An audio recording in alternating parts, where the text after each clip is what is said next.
اگر کسی تنظیم جماعت یا جماعت سے سارے پاکستان کے لبرلز کو تکلیف ہو تو پھر وجہ کیا ہے کہ امیر المجاہدین علامہ شیخ الحدیث علامہ حافظ خادم حسین رضوی رحمہ اللہ تعالی نے ان میں محبت رسول کا کرنٹ بھر دیا ہے، لیکن سچ بیان کرنے میں تو بخل نہ کرو۔ مجھے پتہ چلا ہے کہ وہاں تحریک لبیک والے بھی موجود ہیں، تو فرق آپ سب کا نام لیں گے لیکن ان کا نام نہیں لیں گے۔ بھئی آپ کا باپ مارا ہے انہوں نے، آپ کا کام رپورٹنگ کرنی ہے، جو نظر آیا ہے بتا دو۔ پھر انہوں نے ولاگ کیا اور باقاعدہ ان کا نام لیا۔ تو ایک پہچان یہ ہے، میں کہا کرتا ہوں کہ وہ حق ہی نہیں ہے جس سے باطل کو تکلیف نہ ہو۔ کمال ہے جناب، کمال ہے، بہت کمال، اللہ اللہ اللہ، کیا بات۔ شیخ الحدیث علامہ حافظ خادم حسین رضوی رحمہ اللہ تعالی نے ان میں محبت رسول کا کرنٹ بھر دیا ہے۔ اس سے تکلیف ہے، اور اس سے تکلیف اہل باطل کو ہمیشہ رہی ہے۔ علامہ اقبال نے کہا کہ دشمنان دین نے مشورہ کیا کہ یہ جو مسلمان کے اندر ایک کرنٹ ہے، ایک ولولہ ہے، ایک جذبہ ہے، ایک جوش پیدا ہوتا ہے، اس کو ڈیفیوز کیسے کیا جائے؟ تو اس نتیجے پر پہنچے کہ یہ فاقہ کش جو موت سے ڈرتا نہیں ذرا، اس کے بدن سے روح محمد نکال دو۔ فکر عرب کو دیکھ کر فرنگی تخیلات، اسلام کو حجاز و یمن سے نکال دو۔ اور میں حیران ہوتا ہوں، میں پاکستان بھر میں قصبات میں دیہاتوں میں جاتا ہوں، اس بابا نے کمال کر دیا کہ سب کے دلوں میں حضور کی محبت کی شمع روشن کر دی، کرنٹ بھر دیا ہے، اور یہ سب کو کاٹتا ہے، بہتوں کو تکلیف ہوتی ہے۔ میڈیا سب کا نام لے گا، ان کا نہیں لے گا۔ ارے بھائی، جیسے آئین کی وفاداری کا اور جماعتیں اقرار کرتی ہیں تو یہ بھی رجسٹرڈ ہے الیکشن کمیشن نے، انہوں نے بھی مانا ہے۔ تو مسئلہ کیا ہے؟ چنانچہ جب یہاں ایک غیر مسلم کو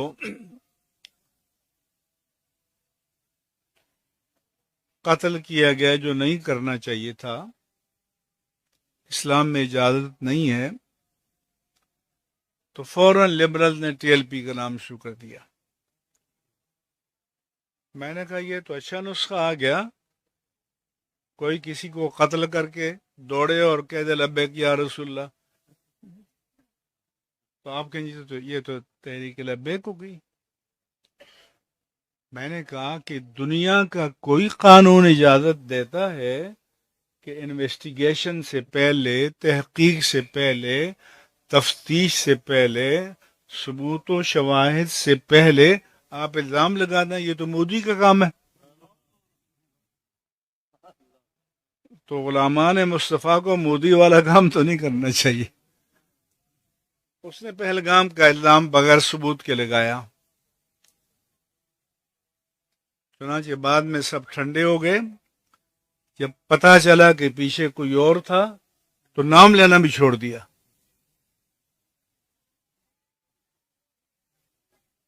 اور یہ جو ہمارے بزرگ ہیں ان کو میڈیا کھیلنا نہیں آتا ہے کہ میری مصیبت یہ ہے کہ آپ کو میڈیا کو بھی آپ نے کنفرنٹ کرنا ہے ان کی زبان میں، ان کے لہجے میں، ان کی اصطلاح میں، ان کی ٹرمینالوجی میں بات کرنی ہے تاکہ صحیح میسج، صحیح پیغام سب کو پہنچ جائے۔ آج 8 ارب انسان اور ہر ایک کی 10 انگلیاں تو 80 ارب پورے، اتنا رقبہ۔ تو آپ امیگریشن میں جاؤ، پاسپورٹ کے لیے جاؤ، شناختی کارڈ کے لیے جاؤ، آپ کے فنگر پرنٹس لیتے ہیں۔ تو اس کی قدرت کو سمجھا کہ اتنے رقبے میں جو مسام بنائے، ہر ایک کا دوسرے سے ممتاز بنا دیا۔ ادھر آپ فنگر رکھیں گے، ادھر آپ کی تصویر آ جائے گی۔ دیکھا یا نہیں دیکھا؟ یہ تو اس کی قدرت کا سب سے بڑا شاہکار تو انسان ہے۔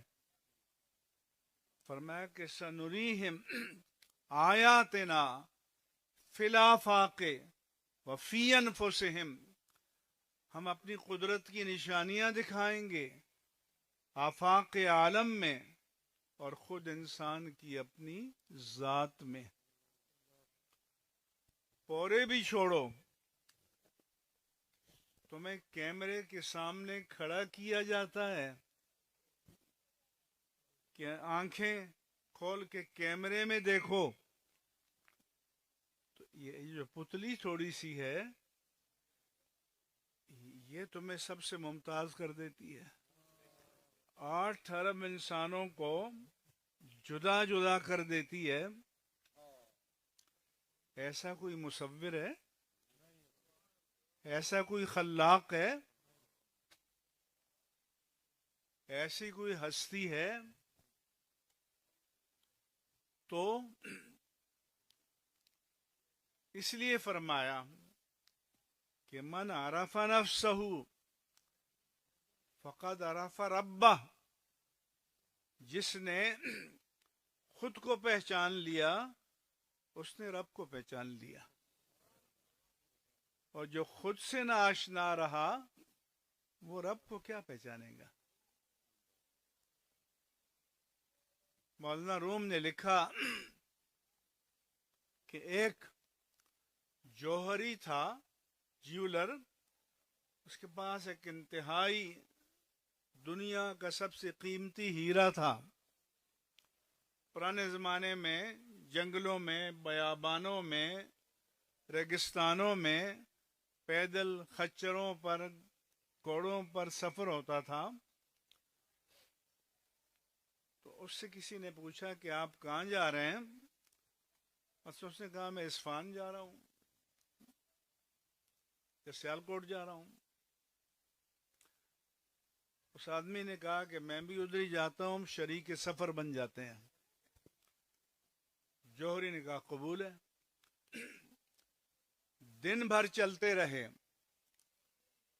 رات کو پڑاؤ ڈالا تو اس شخص نے کہا، ساتھی نے، ہم دونوں سو جائیں گے تو لٹ جائیں گے، آدھی رات تک ایک جاگ کر پہرا دے اور دوسرا سو جائے، آدھی رات کے بعد دوسرے کو اٹھا دے اور وہ پہرا دے اور پہلا سو جائے۔ وہ جو ساتھی تھا وہ اصل میں چور تھا۔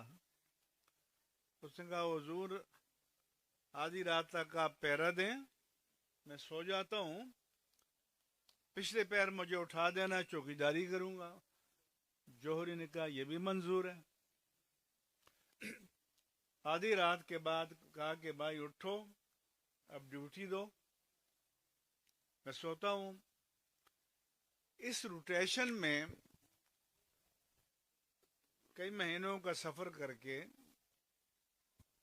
اپنی منزل پر جب جوہری پہنچا تو اس نے کہا بھائی جان میرا تو گھر آ گیا ہے، اب خدا حافظ، آپ نے جدھر جانا ہے جائیے۔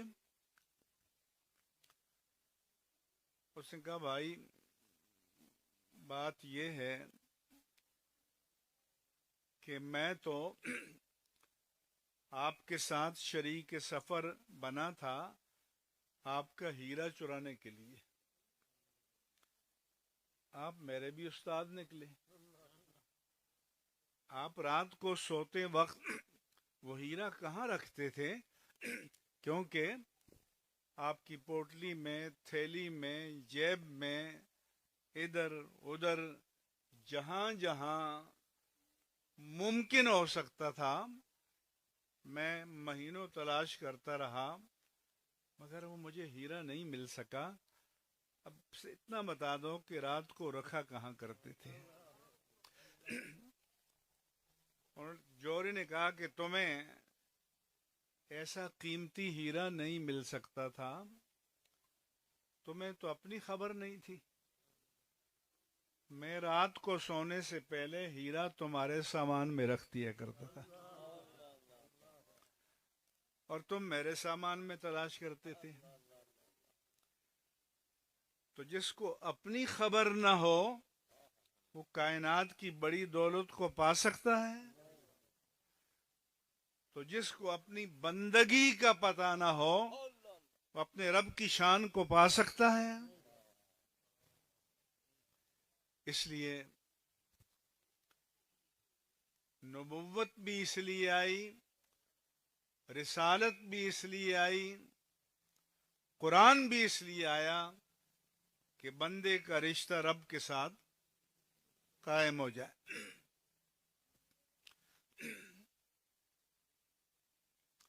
ایک حدیث پاک میں ایک صحابی کے ہاں بچے کی ولادت متوقع تھی،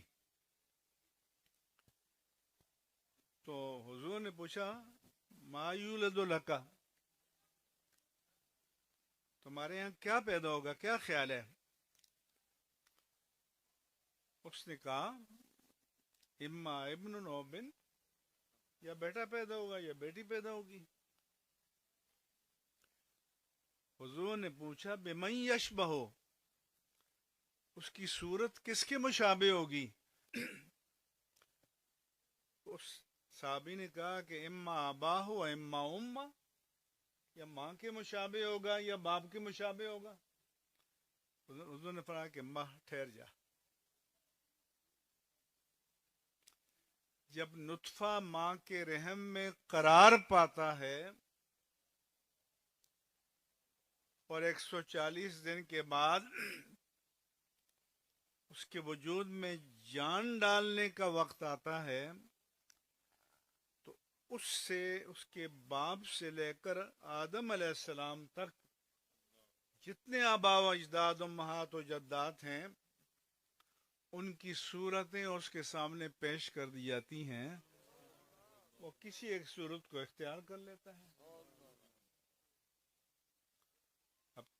اب لوگ کہیں گے یہ تو اس کی صورت تو باپ سے نہیں ملتی،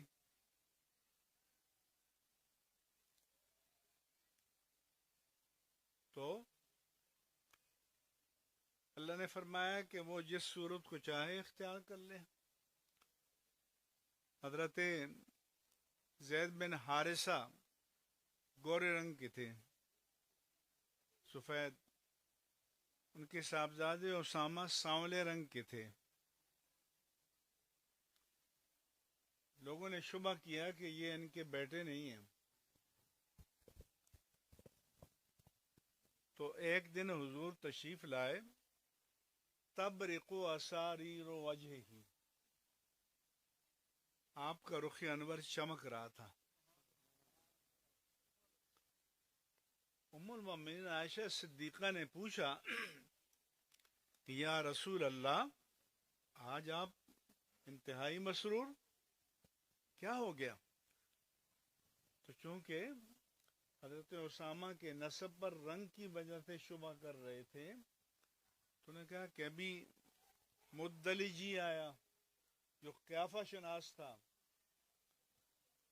اور دو آدمی ایک چارپائی پر لیٹے تھے، اوپر والے دھڑ پر چادر تھی، چہرہ اور اوپر کا بدن چھپا ہوا تھا، پاؤں دونوں کے ننگے تھے۔ اس قیافہ شناس نے کہا کہ بعد ہو من بعد، یہ باپ بیٹا لگتے ہیں۔ حضور نے فرمایا کہ دیکھیے کفار نے تان کیا اور اللہ نے انہی میں سے گواہ پیش کر دیا۔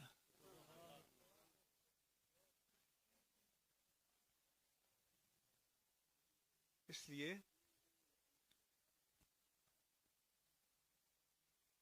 یہ جو اب حضرت انسان ہے، یہ کبھی خدا بن جاتا ہے، کبھی بتوں کے سامنے پیشانی ٹیک دیتا ہے، کبھی طاقت کے مظہر کو، آگ کو پوجنے لگتا ہے، کبھی کیا کرتا ہے۔ تو نبی کس لیے آئے کہ بندے کا رشتہ رب سے قائم کر دیں، بندگی کا رشتہ۔ ابھی یہ جو دن گزرے ہیں،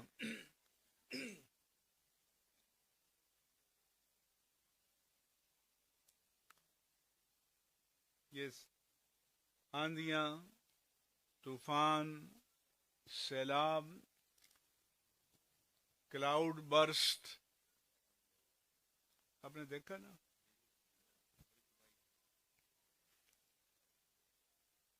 تو اللہ فرماتا ہے کہ هو الذی یرسل الریاح بشرا بین یدی رحمتہ۔ کیا تمہارے خیال سے یہ بادل خود چلتے ہیں؟ فرمایا کہ اللہ تعالی الم ترن اللہ یزجی سحابا ثقالا، کہ اللہ تعالی بھاری بادلوں کو ہکا کر لے جاتا ہے، ہواؤں کو حکم دیتا ہے کہ ان کو دھکے دے کر لے جاؤ۔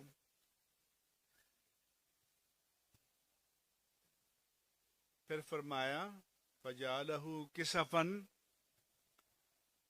ان کو ٹکڑے ٹکڑے کرتا ہے۔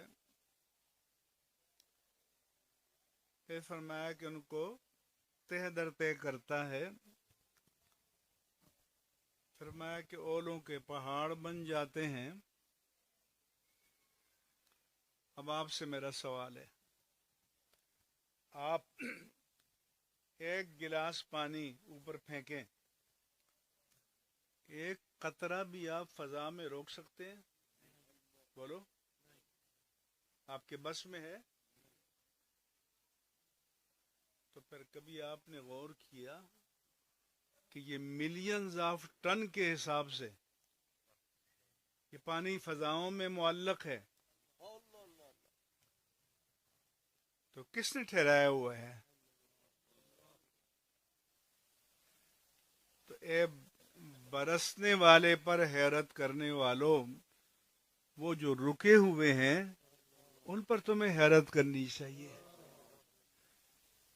اگر ایک جگہ کلاؤڈ برسٹ ہو جائے، بادل پھٹ جائے، سب کچھ بہا کر لے جاتا ہے، اگر پوری زمین پر اس طرح سے بادل پھٹ جائے تو کچھ بچے گا؟ تو اس کی قدرت کو مانو، اس کی خالقیت کو مانو، اس کی شان کو مانو کہ اس نے یہ نظام قدرت بنایا ہے، پیدا کیا ہے۔ مانسون انڈین اوشن سے اٹھتے ہیں، یہ بخارات، یہ بادل، ہوائیں ان کو دھکا دے کر لاتی ہیں۔ ایک مرتبہ موسمی ماہرین نے بتایا کہ بحیرہ عرب میں ایک طوفان اٹھا ہے، سائیکلون، وہ اتنے میل فی گھنٹہ کی رفتار سے چل رہا ہے، ہوائیں ان کو اس موجوں کو دھکا دے کر چلا رہی ہیں، اور اتنے گھنٹوں میں کراچی کے ساحل سے ٹکرا جائے گا جیسے جاپان سے سونامی ٹکرایا اور تباہ و برباد کر دیا۔ وہاں کے کھرب پتی ڈی ایچ اے میں رہتے ہیں، سمندر کے کنارے، سارے سامان باندھنے لگے، لیکن پھر کیا دیکھا؟ کہا کہ سیلاب رک گیا۔ کیوں؟ وہ کوئی ماہرین موسمیات کے حکم سے تو نہیں چل رہا تھا، وہ رب کائنات کے حکم سے چل رہا تھا۔ وہ چاہے تو بریک لگا دے، چاہے تو ڈائیورٹ کر دے، دائیں بائیں پھیر دے۔ تو ہم آنے والے سیلاب کا رونا روتے ہیں، جو سیلاب ٹل جاتے ہیں ان کی ہمیں خبر نہیں ہوتی۔ اگر ان کی خبر ہو تو پھر ہم اللہ کی شان کو، اللہ کی قدرت کو ہم تسلیم کریں، ہم مانیں۔ انسان تو اتنے کو نہیں سنبھال سکتا،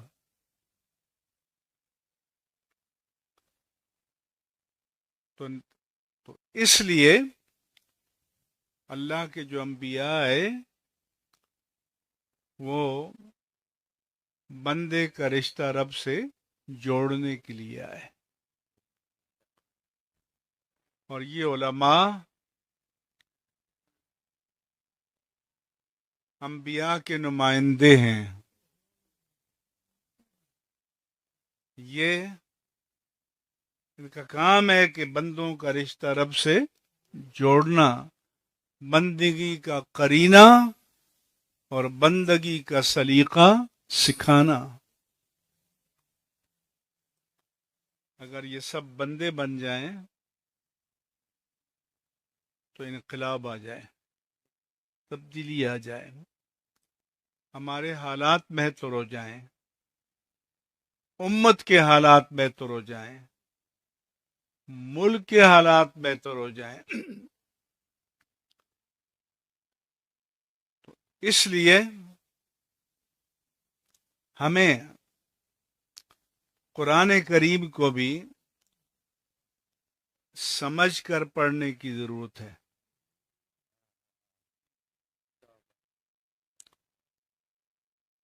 پڑھتے تو سب ہیں، تراجم بھی سب نے کیے، لیکن انہی میں بہک گئے، پھٹک گئے۔ انہوں نے سمجھا کہ ترجمے کے لیے اتنا کافی ہے کہ لغت میں اس لفظ کے معنی یہ ہیں۔ ارے بابا، عربی زبان میں ایک ایک لفظ کے 40 معنی ہیں، اور ایک ایک معنی کے لیے 80 الفاظ ہیں۔ صرف قرآن میں اونٹ کے لیے 9 کلمات آئے ہیں، 9 مختلف